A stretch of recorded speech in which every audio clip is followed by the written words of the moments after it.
second episode of Turn A Gundam is written by Chiba Katsuhiko, who wrote just the second, 6th, and 11th episodes of the show, but was coming off of the heels of having been the lead writer for Outlaw Star and also was about to be one of the main writers on Inuyasha with Studio Sunrise, starting in the same year that Turn A Gundam ended. And I wanted to note how a lot of the production of this show is handled by what would be considered just sort of Studio Sunrise regulars of the time. But it's interesting because a lot of them are people who had gotten their start at the end of the 80s or in the early 90s. And so they're much younger staffers than Tomino and not people who had worked with him on the older Gundam shows. But they had done work on Gundam throughout the 90s. For instance, the episode director for episodes 1, 8, 15, 21, 26, 40, and 46 is Watanabe Tetsuya, who previously had worked on Gundam Wing, Gundam X, on an episode of Evangelion, Victory Gundam, which was directed by Tomino. So it's not that they had never worked together, and actually Watanabe Tetsuya was a assistant episode director on a lot of episodes of Victory Gundam. When these people had worked with Tomino before, they were in minor roles compared to where they had moved up to in the studio by the time they would work with him again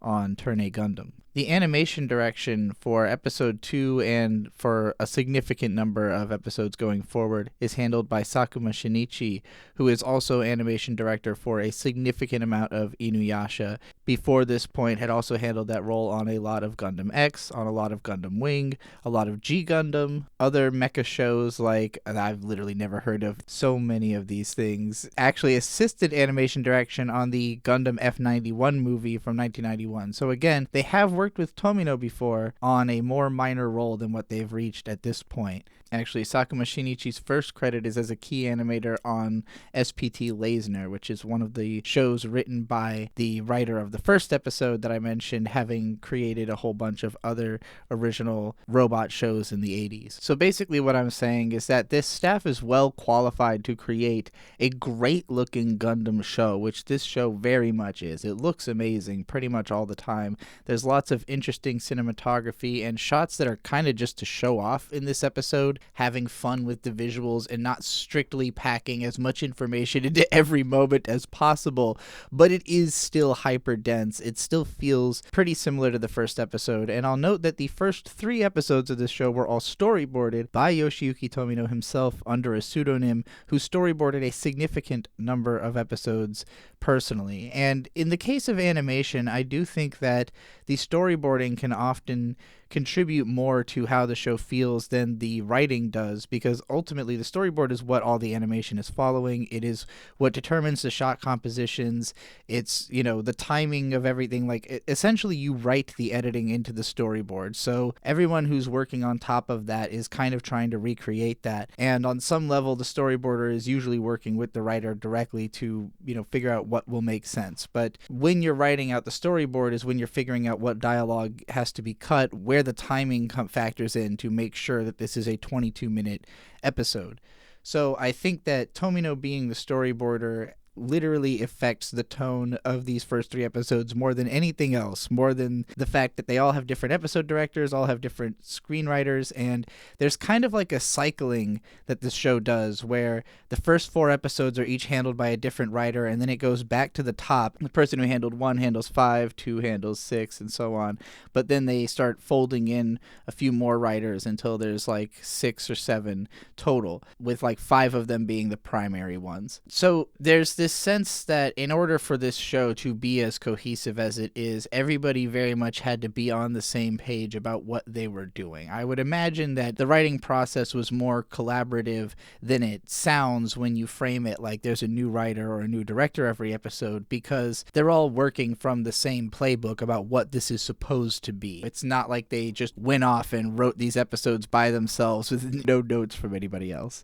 And I'm really just emphasizing that because that's not always the case with anime. Like, there are cases where sometimes episodes are being handled by entirely different divisions or deliberately being made to not have a sense of cohesion between them.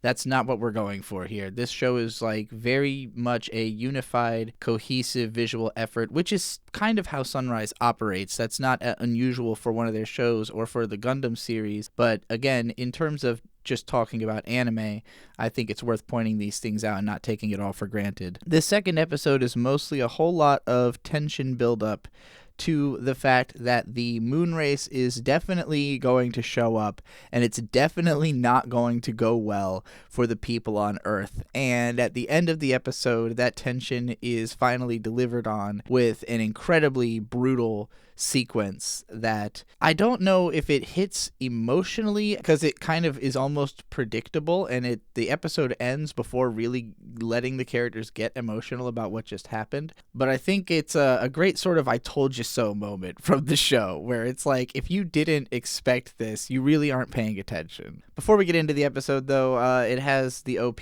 finally. Turn a turn, turn a turn, turn a. This is such a weird song, and it's a perfect example of, again, this whole we're going to bridge something that sounds old, something that sounds like an old Gundam song, but do it in such a new and weird way that it doesn't quite resemble anything that exists. The visuals are all over the place.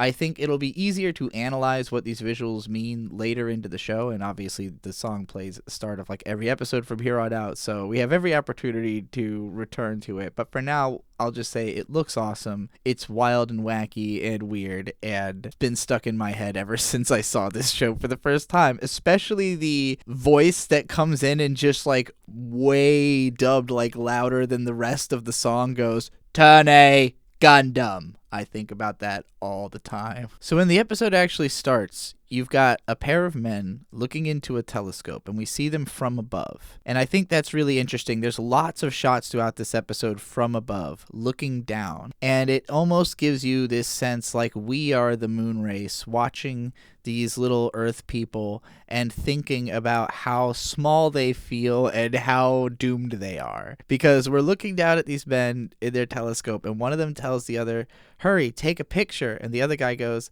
"I can't. I'm changing the film plate." The first guy tells someone below in the observatory, "Hey, turn off that radio so we can concentrate," because he's got, like folksy music playing in the background. And this man cuts the radio, but he's like on the phone. So okay, did he not think to cut the radio before picking up the phone? Unless he's using the radio to cover up the fact that he's on the phone, because he's kind of covering his mouth while he talks into the phone. And I don't know if that's just because that's how people talk into phones, or if he's like trying to be secret-y or whatever, but it is really funny to me that he was on the phone and had the radio playing. And meanwhile, these guys are blaming him for their lack of concentration, and they're trying to get a picture, and like, it's just everyone's out of their depth. That's just going to be a motif throughout this whole episode. Everyone in this situation is just tremendously out of their depth to deal with what's coming. And we know that because we saw Loran and them come down from space, and we saw what their technology was compared to what is here on Earth. So it's inevitable. So this guy on the phone is whispering to Bostonia Castle in surprise, and he says that this is the Hills Socis Observatory. And on the other line, Gwyn is suited up. He's getting ready for the party, or he's at the party, and he just tells them, "All right, continue your observations." And he calls over to this colonel who's nearby with his wife, and he tells him the parade's going to have to be moved up because the uninvited guests are finally on the way. Literally, like, the moon people are coming, and this parade is seemingly an excuse to just get all of their military stuff in one place. Like, the point of this is, if they invade today, we got it all here. So the state is aware of the moon. They are prepared for the moon, just as Keith guessed. Like, I will remind you, in the first episode, they didn't confirm the moon was going to attack. Keith was just like, I bet that this rumor about this other country attacking is really because they know the moon is coming. And he was completely right. He just confirmed that right here. But this also lets us know that, like, Gwyn is playing this information close to the chest, because Haim clearly doesn't know about this, going by what he was telling him before. So he's, for whatever reason, not willing to share generally, or maybe he's been told not to share generally what's going on with the moon people. We don't know how he got in contact with them, when he learned of all this, because we're going to be suggested later in the episode that somebody spoke directly to these moon people, but we don't know who was in the room where it happens and what was said in the room where it happens in this case. So we cut straight from the party to one of the orange biplanes. It's landing outside of some buildings. It turns out Sochie is the pilot, and her pilot friend, who we're going to learn his name, Militia, is rushing up to congratulate her on her first solo flight. So she's been training in the background for a while. I think this episode is like a few months after the last one. They've clearly been training to be pilots for at least a little bit. Whether that was already going on and it just wasn't mentioned in the first episode, I don't know. Militia compliments Sochie's flying, but Sochie's like, spare me the flattery because Laurent is the real ace out there. Milicha's just like, look, he's just different. He's got an aptitude for machines. He's on another level. But I'm still impressed with you, Sochie, because you're a Heim girl. Like, nobody expects you to be a pilot. And Sochie says, basically, I want my sister to handle all the succession of the family stuff. The last thing I want is to end up being the wife of some bureaucrat or a merchant. And Miche's like, that's asking a lot. This is the core of Sochie's character, is that she feels like fatalistically doomed to just be a regular noblewoman. She thinks there's nothing else that really is available to her in this life other than to follow the path that her parents are expecting from her, unless she does her own thing and just follows the spark of her own inspiration. But unfortunately, she is just a very naive person, and the spark of her inspiration is what's shiny, what's cool, what's fun. You know, she's always trying to do something dangerous, always trying to do something exciting, always trying to put herself on the front lines of the action and know everything that's going on, but she doesn't listen. She's not like hyper aware of what's going on. And this episode is going to really lean in on showing us like the gap between Sochie and Laurent, because that is also the gap between the people of Earth and the moon race people. Like, it is just symbolic of the overall difference in power that's going to really be ruthlessly hammered in at the end of the episode. So Laurent is then changing out of his pilot suit, and Sochie is finding out from Miche that there's a militia parade which is happening on the day before the summer solstice, which is also the day that the coming of age ceremony starts. So Miche's not going to be able to attend the coming of age ceremony because she's going to be moving the planes to the military parade, because her father's planes have all been signed into the military service at this point. So appropriately, we see her dad's crew loading guns into the front of their planes while her dad's operating inside of one of them. And he tells the girls that Reinford is only having their factory produce half of the overall fleet, and he's building the rest of them in his own factory. So already this raises questions about the quality of what we're going to get from half of the fleet, because we know that this guy like invented these planes, so there's not going to be like immediately someone else who could build them on the same level that he can without him being there, you know, to help with it.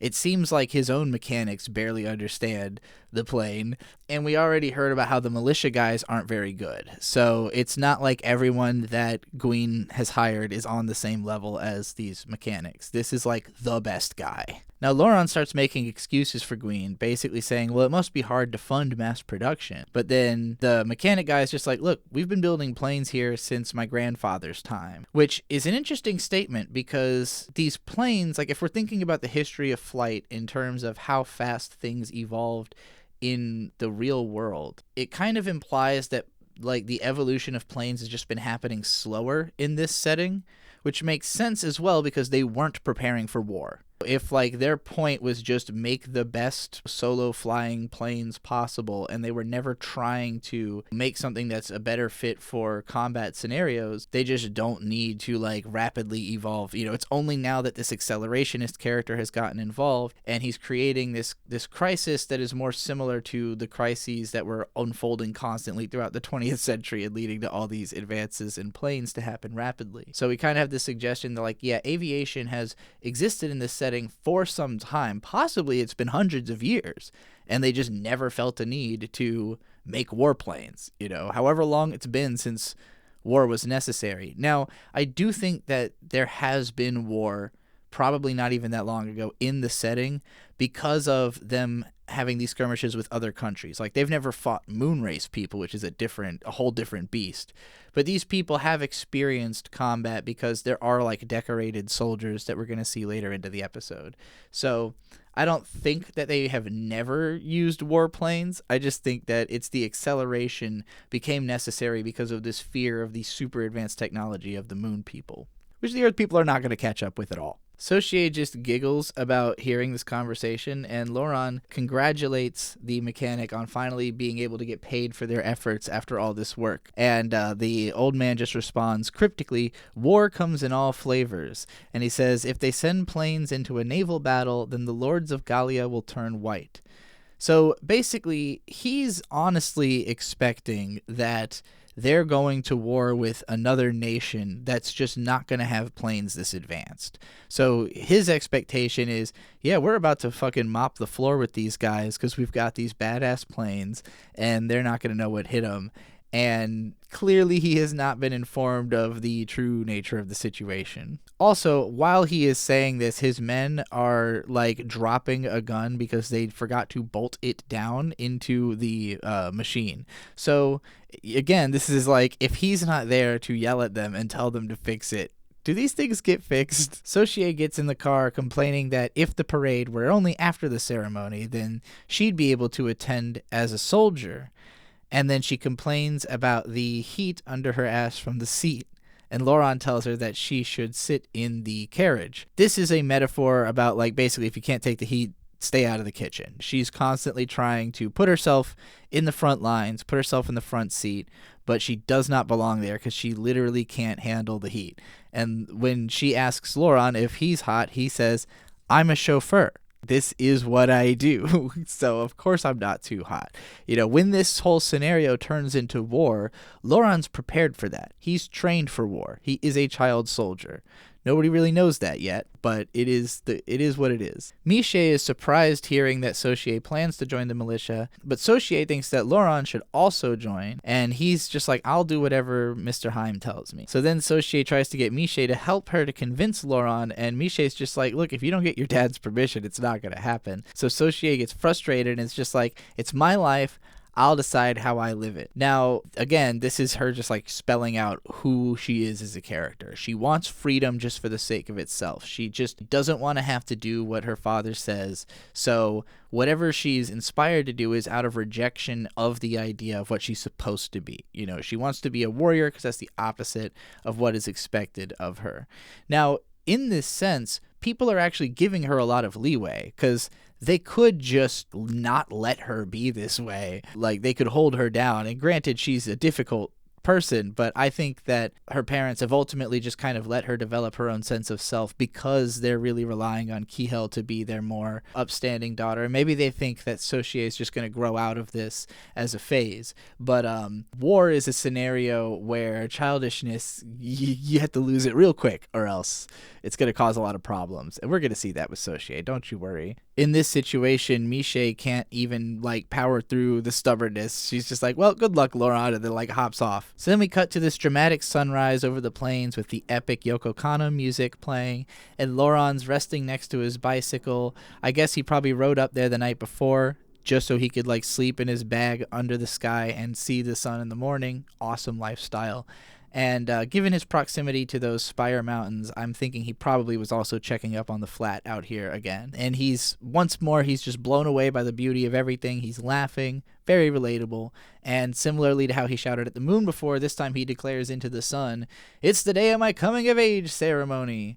And I as I was screen capping this, I realized the lighting does not make sense here. Like, if the sun is up, why would the light becoming like the sun is still peeking over the horizon? I get it, it looks cool, but it doesn't actually make sense. So anyway, Laurent stumbles on his ride down the mountain, and so when he gets to the bottom, he has to be treated for flesh wounds by the servant lady back at home in the early morning light. Looks great. She calls him a baby because he's flinching so much at the sting, and Sochie criticizes him for all of this behavior because she's like, "We have so much important stuff to do today." So she's like, "Get to the car." So of course she's riding in the front again, even though he told her not to, and they have a box roped to the top of the car. And there's this interesting overhead shot where the car is passing by a horse-drawn carriage. And so it's trying to remind us that this technology is still new. This is not widely adapted. Not everybody's got cars still. And from our perspective, all of this looks very quaint, you know, in light of what's coming. And then on the side of the road, as Laurent's driving, you just see this massive force of modern military technology of the era. You got mortars, searchlights, listening gear, and huge telescopes. Listening gear, searchlights, and telescopes. Almost like you're looking for something coming down from the sky, like the moon. And this distracts Loran enough that he almost causes an accident, even though he's got the Heim parents in the back of the car. Probably because he's clocking that this is anti-moon preparation. Sochie nearly goes over the front of the truck because, of course, she is recklessly standing up, and she yells at him to keep his eyes on the road because she's never going to listen and learn her lesson and sit in the cab. Even Heim is actually surprised at the scale of the event, and his wife is I don't know if they've ever said her name. She's complaining about this all falling on the same day as the ceremony, and Heim's just like, well, the young lord has his reasons. And I think that blind faith he has in the hand that feeds him, that's why Sochie doesn't want to follow him. Because ultimately she knows her dad is just a sellout. She knows that he's a kiss ass. She knows that he's just going along with whatever he's told and just doing what seems, he likes to be put where society puts him.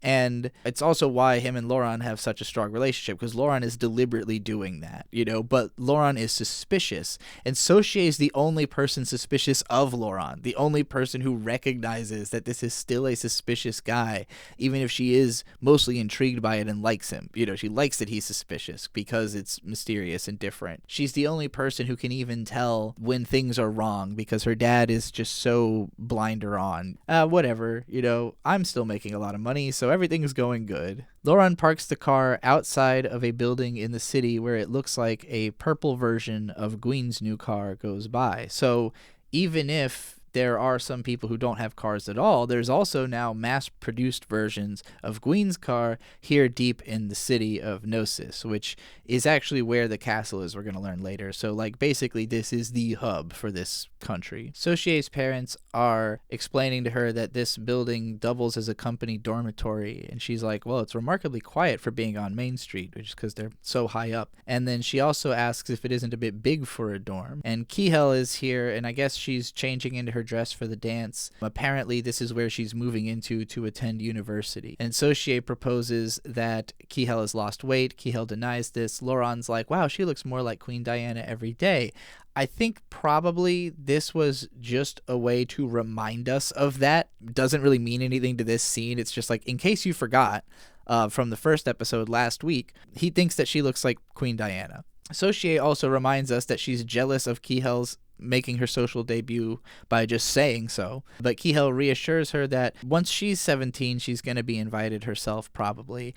And she also reminds her that, hey, this is the day of your coming of age ceremony, so you want to be doing that. So apparently the military thing and the castle party and the festival are all happening on the same day. It seems like everyone in the situation is acting like it's coincidental and like, why would they do that? And it's like, obviously Gwyn is doing it on purpose because he wants to have this defense force at the ready and be there at the ready for in case this thing happens. And he doesn't want to cause a freak out and tell everybody what's going on, which really they should have evacuated. Like, it would have made a lot more sense to tell everyone and get everyone the fuck out of Dodge and just acquiesce to whatever demands these moon people had, because they clearly are like vastly superior. But I don't think they really had processed what they were up against when they were making all these plans. It also kind of reminds me of like being at a convention, because at a convention it's like, they only have a couple of days to do every exciting thing the con is trying to do.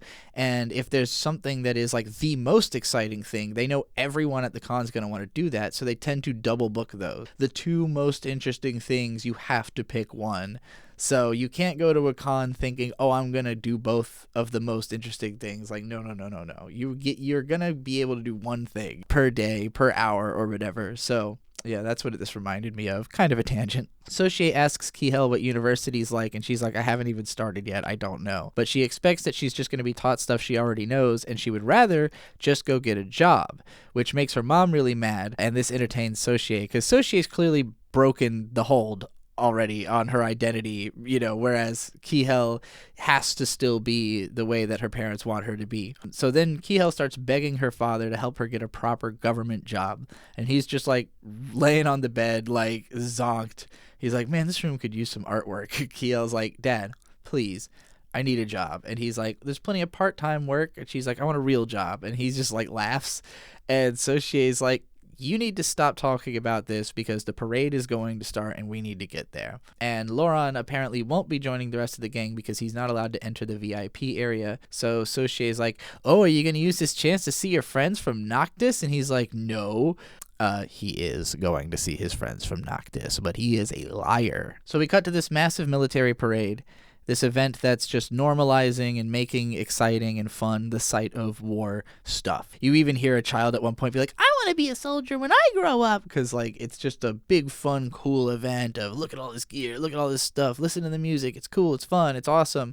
And we still have these, like, weird overhead shots that kind of remind me of, like, Brian De Palma cinematography. These, like, floaty, otherworldly shots where it's looking down on what's happening and being like, get ready to evaporate all of this in the blink of an eye. There's lots of cool cinematography, design work, music, busy backgrounds, military characters, what is barely recognizable as Miche's dad driving this salute on a float in front of all these decorated officers in massive cowboy hats. The meddling means that surely these guys have been to war, but they are still suspicious of the thought that the continent Galia would actually cross the Atlantic to attack them. So now we finally confirm that we are on the Atlantic. So we're either in Europe or America. It's America. They're going to confirm this by the end of the episode pretty much. They're in North America. Obviously, the same countries don't exist anymore, so I still am not sure where exactly they are, but I'm still betting Boston. Like, it feels Boston. It wouldn't be unreasonable based on what we've seen in the setting,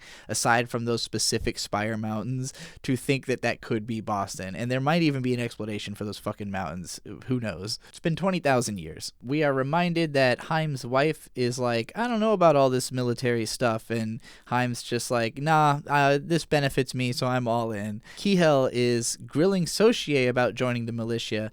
This is an interesting scene because this is like a moment where Kihel kind of loses, where she didn't say the smart thing because her pride got the better of her. Basically, Kihel's like, I can't believe you're joining the militia, and Sochie is like, well, it's no different from you trying to skip university and join the workforce, which is a total false equivalency in many ways. Like, not only is she only 15 and is war and like fighting a totally different thing from just like working a government job, but Kihel's just like, don't be rude, and starts sucking on her candy. Basically, she is clearly salty. Like, she's trying to sweeten herself up, and she's, in my opinion, missing the forest for the trees here. Like, she's really missing on the fact that she should have pressed on Sochie and been like, no. But she's jealous that Sochie does have this amount of freedom that Kihel doesn't in her self-expression, or at least believes that she does. So up above the parade, Laurent is proving himself a liar because he's meeting with his friends on the roof of a building, and they're all speculating about whether the moon's really coming to attack, and they're kind of waxing philosophical about Earth people. And Keith says, why do Earthers always have their eyes on the skies and they never look down? Which is an interesting thing for him to say, because I always think back on this Mega Tokyo line. A couple of characters are standing up on telephone wires, and the one's like, what if people like notice us? And the other girl goes, people don't ever look up. And I think that's closer to true, because typically you're kind of scanning the ground while you walk to make sure you don't trip over anything if you're like a smart walker, you know? So I don't know. I usually keep my eyes kind of downcast, but I do tend to like make a point to look up and, you know, make sure I'm observing all my surroundings. And I remember that quote often when I do that. So it's interesting that Keith is saying that people mostly look up, but then also Laurent's response is that it's because they don't want to leave the ground, which is interesting. Like, I guess you have to look down to leave the ground, which, like, if you're thinking of it in terms of pilot controls, I can see that. But I don't really know what Laurent means by this. So this is one of those I'm going to put a pin in it, and we'll come back to this later into the show maybe, because I don't really know what this is supposed to mean exactly. But Fran is just like, so what are y'all going to do when the return begins? So, you know, clearly this is something they are expecting. It's going to happen. There is a plan. A return is happening. And Laurent says, I don't want to register as a returnee. And Keith says, I just intend to keep making bread. And Fran's like, you know what? Yeah, I'll just keep being a great reporter. Laurent says he's going to be a proper citizen of the town of vicinity as soon as he completes the ceremony. which is an interesting legal mechanic when you think about it. I don't know if this means that like nobody has citizenship until they do the ceremony, or if it's just that Loran, like being a foreigner, is going to be great. Like this will be considered enough of a assimilation thing that he will now be allowed to have citizenship. Not clarified, but in any case, the point here is that all three of them want to be integrated as Earthlings as though they were not from the moon. They are essentially illegal immigrants who have successfully fully integrated into society to the point of becoming legal, and they don't want to have to go through like a new legal process that will be appended onto the situation once the moon people show up.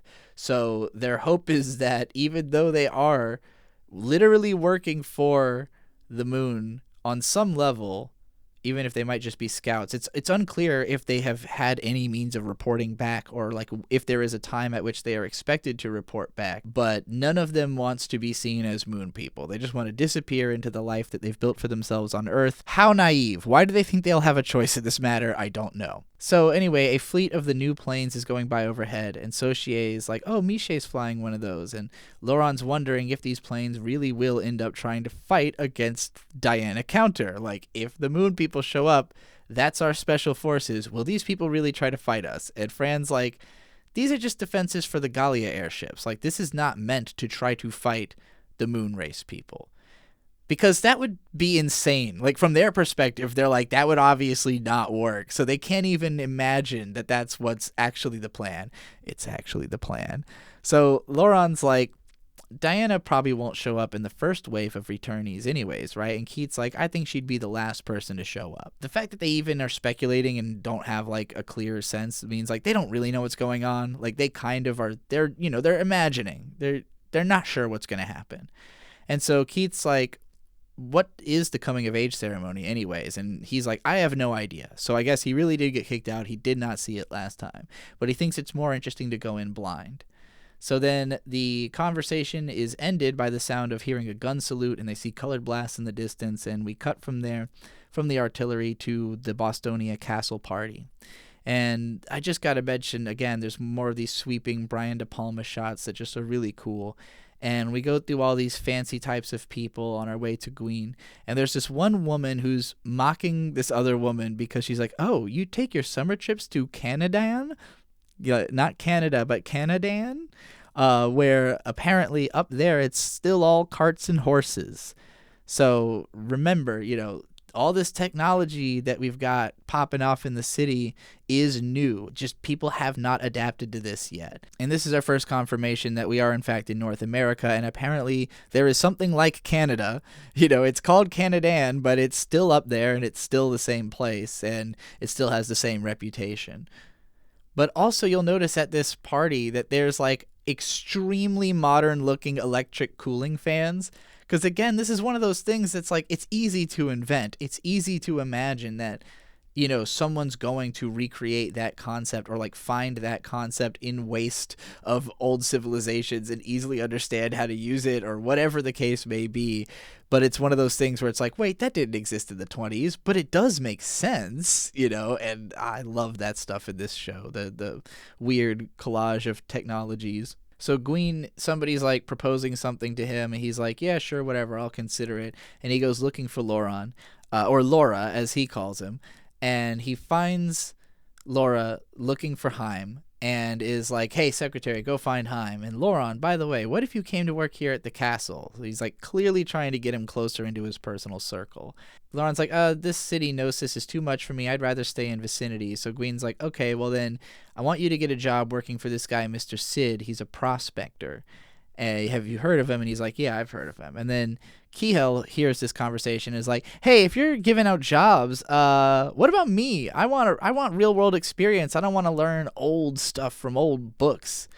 And I think that's interesting because like it's weirdly anti-education from her, but I also get it in the sense that there's all this new information that's way more relevant than what's going on, in older textbooks.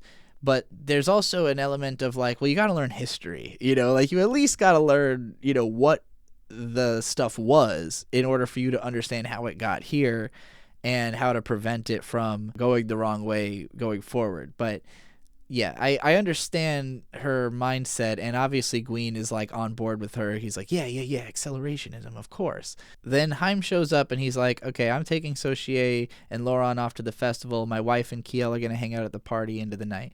And Gween's like, local festivals are important. Go do that. And he's like, Laurent, make sure you look at this job. Laura, he keeps saying.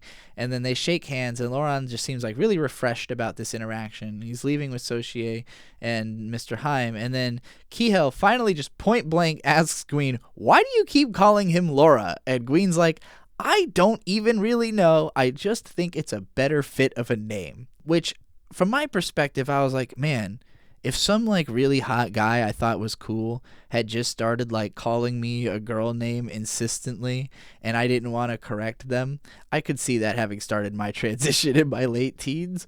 But, I don't really know if that's where this is going exactly, because on the way home, Sochie is asking Laura, it's like calling Laurent Laura. He's like, oh, Laura, how about whatever? And Laurent's like, my name's Laurent. And she's like, oh, well, Gween always says Laura. Laurent doesn't respond to this. It just cuts away. So clearly, Laurent is making some kind of exceptions for this guy, and it's not clear why, but he must have noticed, because he noticed Sochie doing it and stopped her immediately. So he's willing to let Gween call him Laura, but not Sochie. So then we cut to Sochie and one of the other village girls are purifying themselves in the river, and this girl is explaining to Sochie about these 6 points on the back that are going to be important for the ceremony. And as Sochie is pressing on those, she tickles her, and there's like titties and stuff in this scene, and I know that because this is anime and these girls are like 15, people are going to be like, this is perverted and weird, and like maybe because Tomino is a freak, but at the same time, what I think he's really going for in this show and how this reads to me is just like insistently trying to show people unguarded and like in a position where they can't hide anything, or where they are embarrassed, or where they're compromised in some way, because there's constantly like people being shown naked or falling on their face or tripping up and just like making little mistakes. It's constantly showing people in this state of falter or inability to really fully protect themselves. And so this is one of those like very unguarded moments. And again, I'm not saying that I don't think Tomino is literally like sexualizing that aspect of the show in his own mind, but I also think he would be sexualizing everything about the show. He's a freak. Freaks are freaks, man. They don't need to make it freaky, if you know what I mean. But this episode is going to transpire a lot of nudity going forward, but all of it is very silly.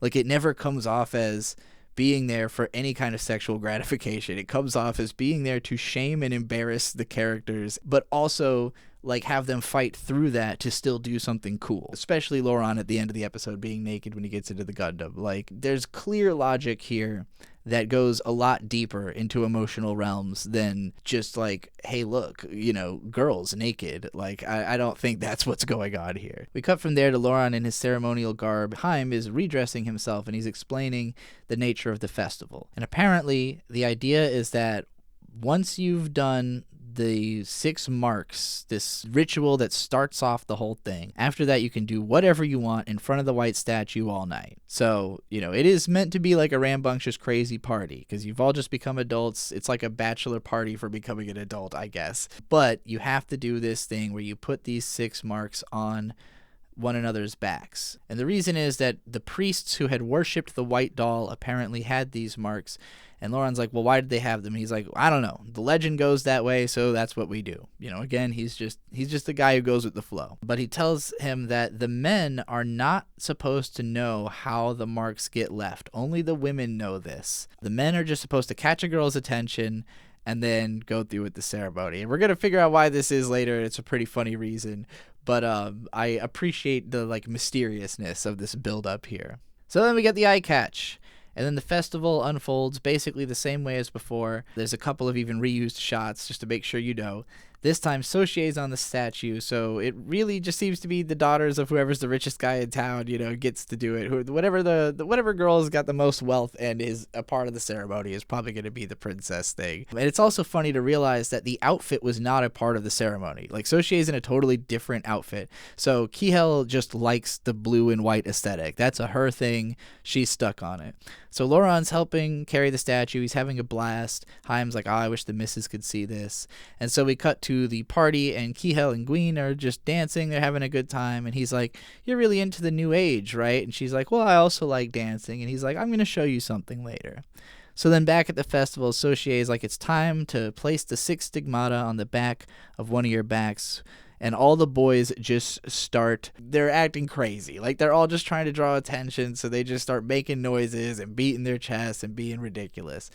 And Laurent just kind of stops in his tracks, seeing all of this, laughs, and is like, Earth is beautiful, everyone come soon again. He does his whole fucking pose for the end of the first episode. And predictably, Sochie is like, you're my guy. Obviously, she was going to pick him. So then we've got Gwyn taking Kihel out of the party to this room full of operators who are handling telegraph machines. And this is where the other shoe is finally going to drop. So apparently, as they were on the way to the room, he explained to Kihel, because she's like, oh, these are the things you were saying that, like, pick up signals and let you communicate across long distances. And he's just like, yeah, we got this stuff from the moon people. And she's like, there's people who call themselves the moon people, and he's like, yeah, they're from the moon, we think. And she's like, oh, and he's like, she's like, are they planning to, like, mass migrate here? And he's like, yeah, not only are they planning to come to our country of Inglesa, but they basically demanded all of North America that we give them the Sun Belt to live in. He mentions that their country is called Inglesa, so now we finally know the name of that. But he's like, yeah, these aliens or whatever are coming to just take our stuff, and he's clearly fucking terrified. And Kihel's just like, wow, I had no idea you were under so much pressure. Now, she's so narrowed in on him and how he's dealing with this that she hasn't even taken a step back to be like, wait a minute. What are you doing about, like, why is your response to this seem to be building a militia? Why are you prepared for war with these aliens? Might we just need to give them this sun belt? All of a sudden, the telegram machines, which are powered by, like, some kind of complicated bulbs and cooled by, again, just regular ass fucking table fans, this heavily scrambled signal comes in, and Gwyn's, like, literally looking out the window, like, is something happening? What's going on? Contact all the radio towers, like, find the disturbance, and they're not finding any reports, so they start up the alarms, and the militia goes into action. So we got Miche running out, and she's like, these militia pilots are not going to know how to fly at night. And her dad's like, you're not even a militia member yet. And she's like, it doesn't matter, I've mastered your hip heavies, which I guess is for some reason the name of the planes, and already we're like, this situation's fucked. Like, we got people who aren't even fighters going into the battle, we've got fighters who don't know what they're doing, we've got a guy who's in charge of the situation who clearly has no idea what he's doing, and here come the moon people. So up in the mountains overlooking the ceremony, higher up on the mountain, there's this new pair of characters introduced, and one is a little old man who looks like Captain Toad,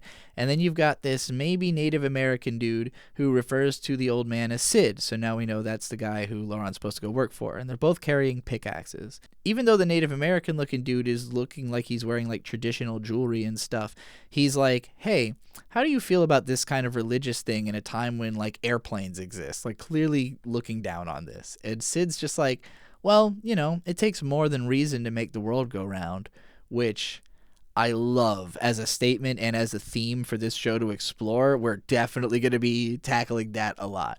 So Sid's like, I like this kind of stuff.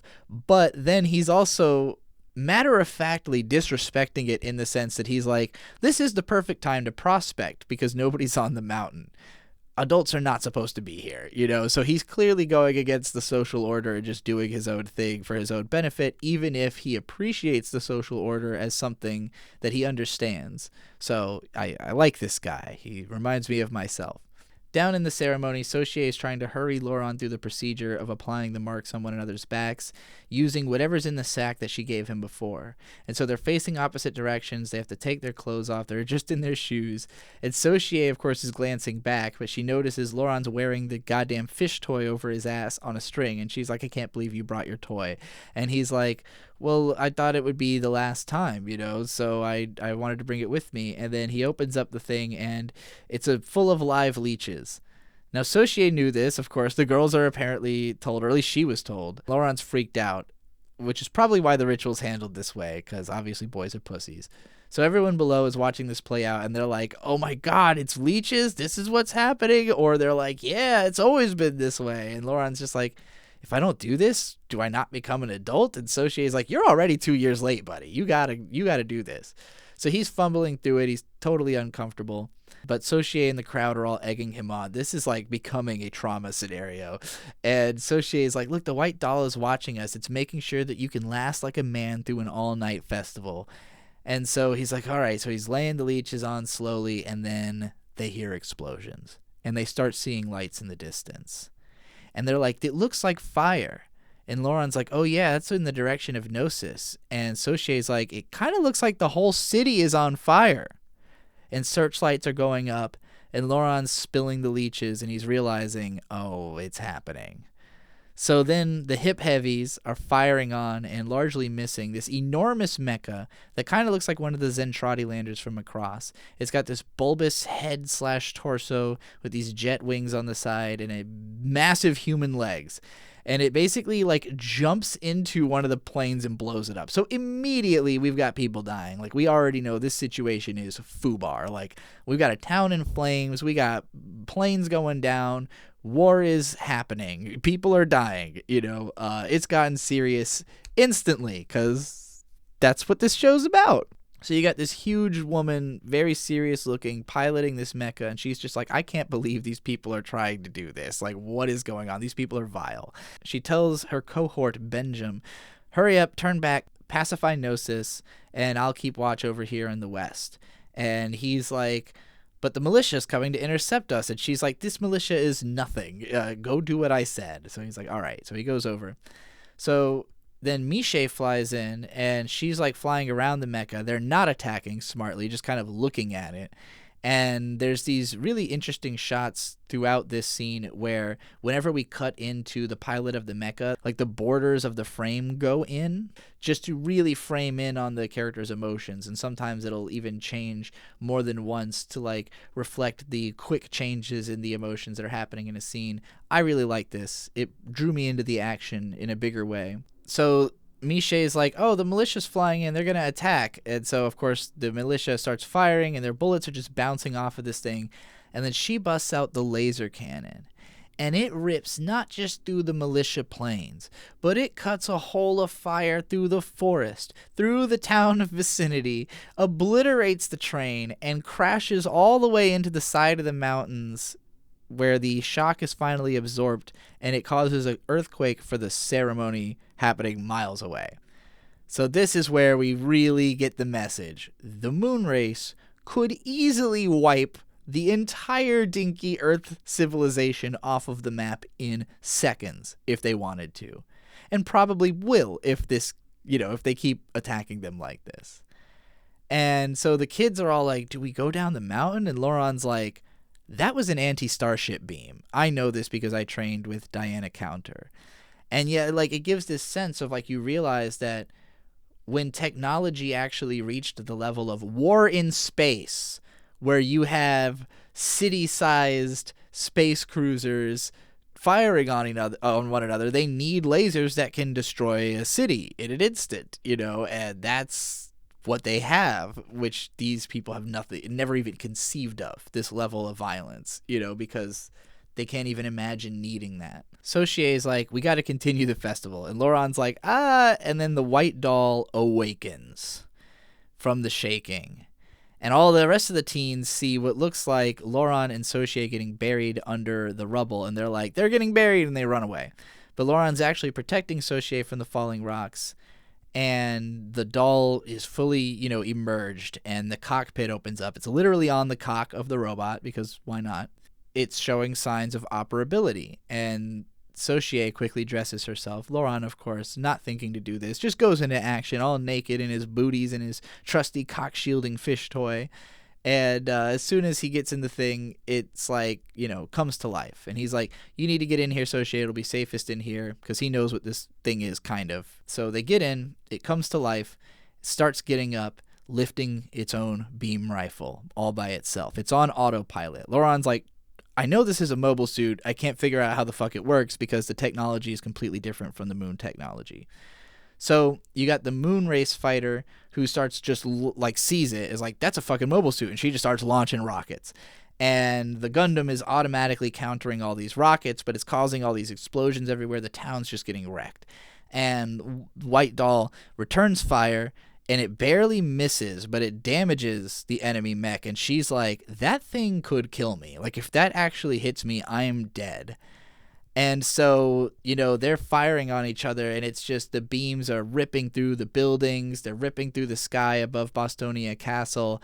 And basically this woman's like, I don't know what's wrong with Diana Counter's fucking information, but I'm getting out of here. So she retreats. And then Laurent, we cut to him, and we see that the beam rifle has melted. So it's a good thing she retreated, because he actually couldn't have fired it again. But Sochie's like, I see fire. And they look down, and the city is just devastated. And the episode just ends. It doesn't let you really sit in that feeling or anything. It's not trying to emotionally get it into that. It just lets you see that that's what happened. And again, it's like a very I told you so moment. It's like the whole episode is constantly letting you know these people are out of their depth. They're way out of their depth. They're super out of their depth. And then it just shows you and now they're mostly dead. So, yeah, that's a very Gundam way to take things, and I'm very interested to see the ramifications for this in the next episode. It's an interesting place to stop, to basically suggest that the entire next episode has the space to either continue the action and then get emotional, or just sit in the ramifications of what we just saw.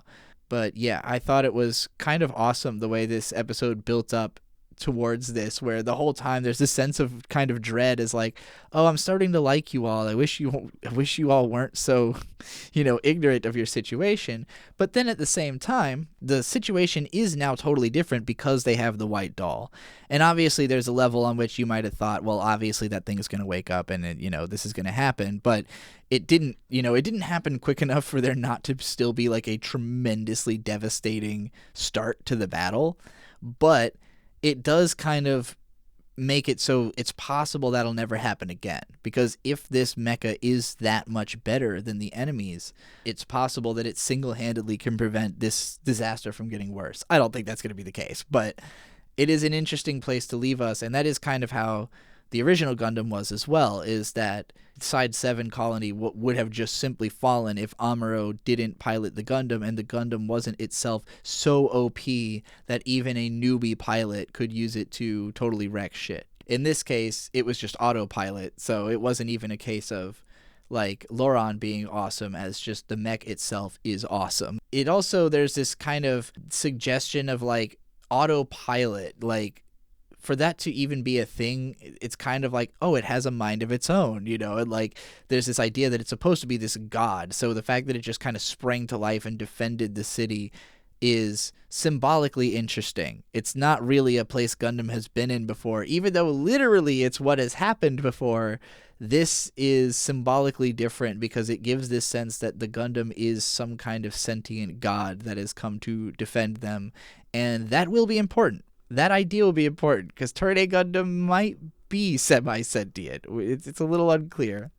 But yeah, again, that's where we're leaving off. I'm not going to try to make this unnecessarily long or anything. I was actually surprised it ended up being an hour, but I stuck to my script more so this time. When I was covering the first episode, I had kind of just taken loose notes about everything that happened, and so when I was reading those back, I was being more freeform with describing the scenes. This time, I wrote it in a way where I knew that I was going to be pretty literally saying what is on the page, because I didn't want to have as much, and and all of that to have to edit out later. So I hope this was even better than the first episode as a listening experience. and that you'll look forward to this going forward. Once again, I'm going to remind you about my Samus vs. Samus audiobook, where you can listen to me analyze the character of Samus for 3.5 hours for just $5, linked down in the description. The first of those essays also has a video version that I will link. You should also listen to my music and also my music analysis channel. You should also check out the gaming channel I do with my friend Gigadonk called Slime Dolls, where we're working towards a big Dragon Quest analysis. And of course, check in with Trixie the Golden Witch, which is kind of just a random whatever channel that posts more frequently than all the other ones. Thanks again for listening. Thank you for watching. Look forward to next week's episode. Oh yeah, channel members for $2 a month, you get each episode a week early. So if you're hearing this because you're already a channel member and it's not available yet publicly, first of all, thank you. I will definitely read your name at the end of the next episode. As soon as people sign up, I will start reading names at the end of episodes. Not as a member, then it means episode 3 must already be available to members, because that's the cycle that this works on. All right, I've overstayed my welcome. Thanks again for listening. Anime forever.